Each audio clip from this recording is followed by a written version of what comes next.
In SBR, your question 1 will ask you to make adjustments to correct errors. And one of the errors will relate to net assets.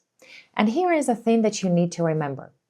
It can be that something cannot be recognized in individual financial statement of the subsidiary, but it will be recognized in the consolidated financial statement. For example, if a subsidiary has a legal claim and the cash outflow is possible but not probable, then the subsidiary in its individual financial statement will never recognize a provision. It will just be contingent liability, which means blah blah blah in the description, in the notes. But when we are going to consolidate, we will need to identify all of the assets and liabilities, regardless of whether they have been recognized or not in the individual financial statements, and we will need to study them at fair value. So this means that possibility, so low probability, will just reflect the fair value. So for example, if the legal claim is expected to be, let's say, for 100,000, because it is possible, maybe the fair value of it is 10,000 or 5,000 or whatever the number is given to you. So we will recognize that very legal claim.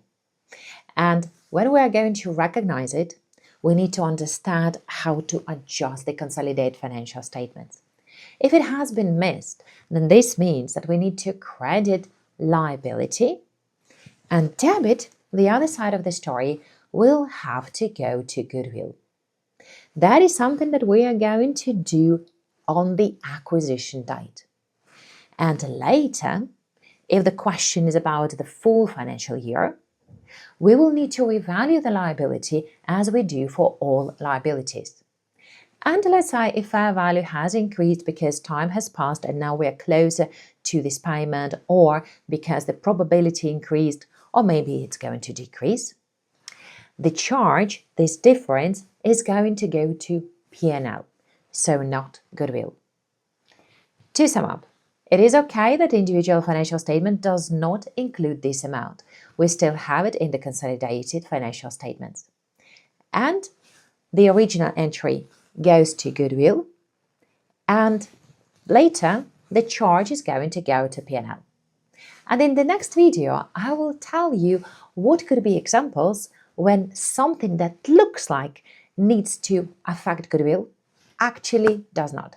So subscribe not to miss it. Bye!